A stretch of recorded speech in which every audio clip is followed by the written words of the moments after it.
মানে যদি এমন হতো যে বেনামাজির জানাজা হয় না, আমার মনে হয় নামাজের সংখ্যা বাড়ত। যদি এমন হতো বেনামাজির সাথে কেউ মেয়ে বিয়ে দিবে না, ছেলে বিয়ে দিবে না, আমার মনে হয় নামাজি বাড়ত।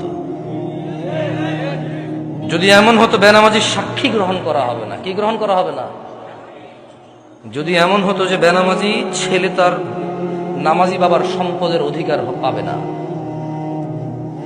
তাইলে মনে হয় নামাজি বাড়ত।